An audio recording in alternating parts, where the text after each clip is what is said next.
इस कहानी की लेखिका है सोनिया सैनी। मोनिका 21 साल की नवयुवती थी। कैंपस प्लेसमेंट में उसे एक अच्छी आईटी कंपनी में जॉब मिल गई थी।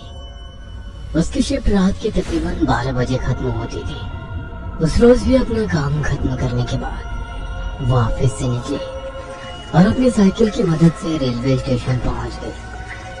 साइकिल को पार्क करने के बाद मोनिका प्लेटफॉर्म पर खड़े होकर अपनी ट्रेन का इंतजार करने लगी। अचानक ही उसकी नजर रेलवे स्टेशन पर लगे एलईडी बोर्ड पर गई। रोज की तरह उसमें आने वाली ट्रेन का नाम और शेड्यूल आज दिखाई नहीं दे रहा था। डिस्प्ले बोर्ड की एलईडी बार बार जल बुझ रही थी।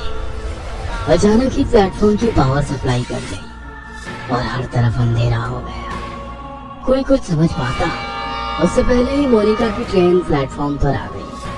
बिना देरी किए बाकी के पैसेंजर्स के साथ साथ मोनिका भी झट से ट्रेन में चढ़ गई। इस समय रात के 11:30 बज गए थे। आज ट्रेन में कुछ गिने चुने पैसेंजर्स ही दिखाई दे रहे थे। मोनिका ने अपने हेडफोन में लाउड म्यूजिक लगाया और आंखें बंद कर अपना सर सीट के बैक सपोर्ट में टिका दिया।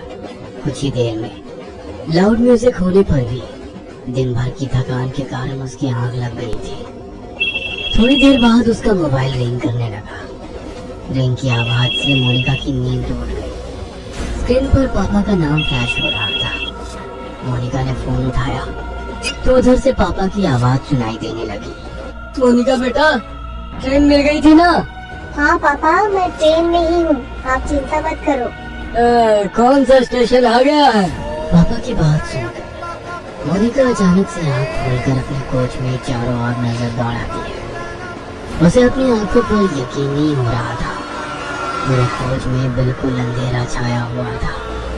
ना तो कोई डिस्प्ले दिखाई पड़ रहा था और ना ही कोई अनाउंसमेंट सुनाई दे रहा था। पापा, आई थिंक कुछ प्रॉब्लम है। यहाँ ट्रेन में कुछ है ही नहीं। सारी लाइट्स ऑफ है, कोई अनाउंसमेंट भी नहीं हो रही है। बेटा, आसपास किसी पैसेंजर से पूछना क्या बात है। पापा, पूरा कोच खाली पड़ा हुआ है, मैं अकेली हूँ यहाँ। ये क्या बोल रही है बेटा? मुझे डर लग रहा है। देख, ट्रेन जैसे ही अगले स्टेशन पर रुकेगी तू वहाँ पर उतर जाना, मैं तुम्हें लेने आ जाऊंगा। ठीक है पापा।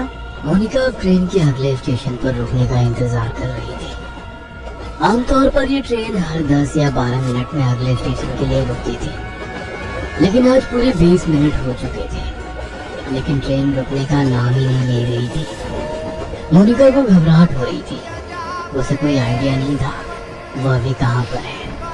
ड्राइवर की कैबिन में जाकर उससे कांटेक्ट करती हूँ, शायद कुछ हेल्प कर सके। ऐसा सोचकर मोनिका अपनी मोबाइल की टॉर्च ऑन करके इंजन रूम तक पहुँच जाती है। वहाँ जाकर वो ड्राइवर के केबिन को लगातार खटखटाती रहती है, लेकिन अंदर से कोई जवाब नहीं मिलता। डर से मोनिका की सांसें उखड़ रही थी। अपनी उखड़ती सांसों को शांत करके वह वापस अपनी सीट पर आकर बैठ जाती है। अब उसे बस ट्रेन के रुकने का इंतजार था ताकि वो नीचे उतरकर मदद मांग सके और अपने पापा को वहां बुला सके। इसी तरह 10 मिनट और बीत जाते हैं। अचानक ट्रेन की स्पीड कम होने लगती है। ट्रेन की स्पीड को कम होते देखकर मोनिका की जान में जान आने लगती है। कुछ ही मिनटों में ट्रेन किसी स्टेशन पर आकर रुक जाती है। बाहर घना अंधेरा छाया था। स्टेशन पर कहीं भी उजाला नहीं दिख रहा था। मोनिका ने खिड़की से झांककर बाहर देखा तो प्लेटफॉर्म पर एक भी इंसान नहीं था। अब तो मोनिका को और भी डर लगने लगा था। उसने जल्दी से अपना मोबाइल निकाला और फिर से पापा को फोन मिला दिया। पापा, ट्रेन किसी स्टेशन पर रुकी है, लेकिन ये कौन सा स्टेशन है कुछ समझ नहीं आ रहा। बाहर सिर्फ अंधेरा ही अंधेरा दिखाई दे रहा है। प्लेटफॉर्म पर भी कोई आदमी नहीं दिख रहा है। मैं क्या करूं?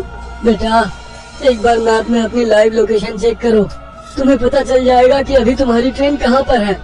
मोनिका अपनी लोकेशन चेक करती है तो पता चलता है कि वो किसी अनजान जगह पर है जिसे जीपीएस भी ट्रैक नहीं कर पा रहा था। मोनिका फिर अपने पापा को फोन लगाती है। पापा, ये सब क्या हो रहा है मेरे साथ? इस जगह को जीपीएस भी ट्रैक नहीं कर पा रहा है। मैं कहाँ जाऊँ? आप आ जाओ पापा, मुझे बहुत डर लग रहा है। अचानक सिग्नल कटने के कारण कॉल डिस्कनेक्ट हो जाता है। मोनिका स्टेशन पर घूमकर बाहर निकलने का रास्ता ढूंढने लगती है। तभी उसे वहाँ पर एक बड़ा सा बोर्ड लगा हुआ दिखाई देता है। इस पर जरूर स्टेशन का नाम लिखा होगा। टॉर्च जलाकर देखती हूँ। जैसे ही वो टॉर्च की रोशनी में बोर्ड की ओर देखती है, उसके शरीर में कपकपी सी होने लगती है। वो बोर्ड पूरी तरह से खून से लथपथ था और उस पर से अभी भी खून की बूंदें टपक रही थी। मोनिका घबराकर वहाँ से भागकर वापस अपनी ट्रेन की ओर आने लगती है कि तभी उसका फोन बजने लगता है। डरो नहीं बेटा, हिम्मत से काम लो। तुम्हारी ट्रेन जिस ट्रैक से आई है उसी ट्रैक पर वापस चलो। देखो आसपास कुछ तो होगा, कोई चर्च, कोई बिल्डिंग, कुछ न कुछ जरूर होगा। तुम कोशिश करो, जैसे ही तुम्हें कुछ भी दिखाई दे तुरंत मुझे बताना। मैं भी पुलिस से मदद मांगने की कोशिश कर रहा हूँ।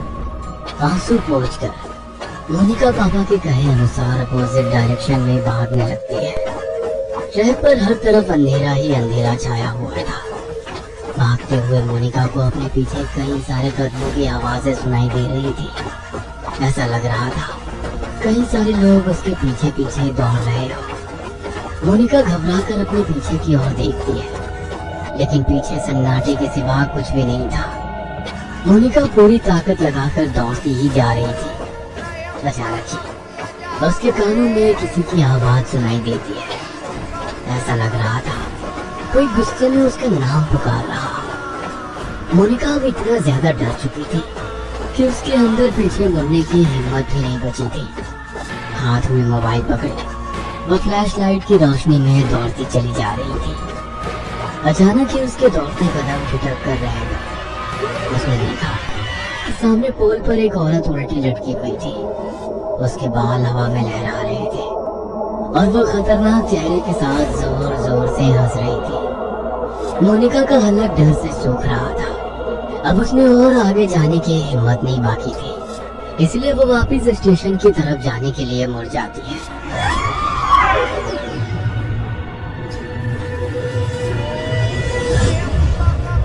वापस मुड़ते ही उसे कुछ दूरी पर एक आदमी दौड़कर उसकी ओर आता दिखाई देता है। उसका पूरा शरीर कटा फटा सा दिखाई दे रहा था। उसका चेहरा बहुत डरावना दिख रहा था, जैसे कहीं पर कुचला गया। वो आदमी हाथ हिलाकर उसे ट्रैक पर दौड़ने से मना कर रहा था। मोनिका को अब समझ नहीं आ रहा था कि वो कहाँ जाए। घबराकर वो फिर से पोल की तरफ देखती है, जहाँ अभी कुछ मिनटों पहले एक औरत उल्टी लटकी हुई थी। वो पोल अब बिल्कुल खाली था। आगे का रास्ता भी बिल्कुल खाली दिखाई दे रहा था। इसलिए उस आदमी से बचने के लिए मोनिका फिर से ट्रैक पर दौड़ने लगती है। कुछ दूर दौड़ने के बाद उसे ट्रैक के पास एक गाड़ी खड़ी दिखाई देती है। मोनिका अपने पापा को गाड़ी के बारे में बताने के लिए फोन उठाती है, तो देखती है कि फोन की बैटरी डाउन हो गई है। इस गाड़ी की हेडलाइट्स ऑन है, मतलब गाड़ी में जरूर कोई है। क्या करूं? मदद मांग लूं या ऐसे ही भूतिया स्टेशन पर अपनी मौत का इंतजार करती रहूं? मोनिका कुछ देर सोचती है और उसके बाद हाथ हिलाते हुए गाड़ी के सामने जाकर खड़ी हो जाती है। मोनिका को ऐसी हालत में देखकर गाड़ी के अंदर से एक आदमी बाहर आता है। क्या बात है, इतनी रात को आप ऐसे ट्रैक पर क्या कर रही हैं? सब ठीक तो है ना? मोनिका बुरी तरह हाँफ रही थी। ऐसा लग रहा था वो किसी भी पल बेहोश होकर गिर पड़ेगी। मोनिका की ऐसी हालत देखकर वो आदमी उसे गाड़ी के अंदर बैठा लेता है। अच्छा, आप आराम से अंदर बैठकर बताइए क्या बात है। पता नहीं क्या हो रहा है मेरे साथ। मैं न जाने कैसे इस जगह पर आ गई। अब मैं लाख कोशिशों के बाद भी यहाँ से निकल नहीं पा रही। आप बता सकते हैं कौन सी जगह है? मोनिका अपनी ही धुन में बोलती चली जा रही थी। तभी उसे महसूस हुआ कि कार सवार युवक उसे वापस प्लेटफॉर्म की ओर ले जा रहा है। No please stop. तुम मुझे कहाँ ले जा रहे हो? मुझे वापस वहाँ नहीं जाना है। मोनिका के इतना कहते ही वह लड़का मुस्कुराते हुए पीछे देखता है। अगले ही पल उस लड़के का चेहरा बदलने लगता है और वो उसी आदमी की शक्ल में बदल जाता है जो ट्रैक पर उसका पीछा कर रहा था। मोनिका के मुंह से एक जोरदार चीख निकल जाती है और वो कार से उतरकर फिर से पागलों की तरह दौड़ने लगती है। उसे अपने पीछे उस आदमी के कदमों की आवाज साफ सुनाई पड़ रही थी। दौड़ते हुए वो वापस अपनी ट्रेन के सामने आ जाती है। कोई और रास्ता ना सोचने पर वो छिपने के लिए वापस ट्रेन में चढ़ जाती है और एक सीट के नीचे छिपकर बैठ जाती है। मोनिका का पूरा शरीर पसीने से लथपथ हो गया था। वो अभी तक डर से कांप रही थी। डर उसके दिमाग में इस कदर बैठ गया था कि अगले ही पल वो डर से बेहोश हो गई थी। कुछ ही पलों में ट्रेन चल पड़ती है और उस स्टेशन को पीछे छोड़कर आगे बढ़ जाती है। कुछ देर बाद मोनिका को होश आता है तो वो खुद को स्टेशन के इमरजेंसी रूम में पाती है। अब आप कैसा फील कर रही है मैम? आप अपनी सीट पर बेहोश हो गई थी। ट्रेन के स्टाफ मेंबर आपको यहाँ लेकर आ गए। आप अपने घर पर किसी को इन्फॉर्म कर दीजिए। मोनिका हैरानी से चारों ओर देख रही थी। उसे अभी तक यकीन नहीं हो रहा था कि वो उस स्टेशन से वापस आ गई है। प्लीज मेरे पापा को बुलवा दीजिए। मैम, आपके फोन की बैटरी लो हो गई थी। मैंने चार्ज कर दिया है, ये लीजिए। मोनिका अपना फोन निकालकर पापा को फोन लगाती है। हेलो, कहाँ थे तू बेटा? मैं कितना परेशान था। 3 घंटे हो गए, अभी तक घर नहीं लौटी। पापा, आप तो जानते हैं ना, मैंने आपको फोन किया तो था। बेटा क्या बोल रही है? तू है कहाँ? मोनिका पापा को अपनी लोकेशन भेज देती है। कुछ ही देर में मोनिका के पापा आकर उसे अपनी कार से घर ले जाने लगते हैं। रास्ते में मोनिका अपना फोन निकालकर कॉल हिस्ट्री चेक करती है। उसने पिछले 3 घंटे में लगभग 10 बार पापा का नंबर डायल किया हुआ था, लेकिन एक भी बार उस पर बात नहीं हुई थी। मैंने तो हर बार पापा से बात की थी, लेकिन फोन में तो बस डायल नंबर ही दिख रहा है। और अगर वो सब मेरा बहन था, तो फिर जब मैं बेहोश थी तो ये कॉल कब और किसने की?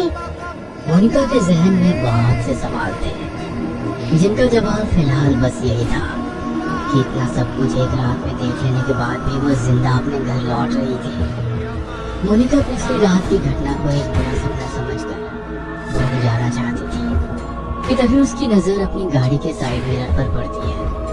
वो देखती है कि वही कटे पिटे चेहरे वाला डरावना आदमी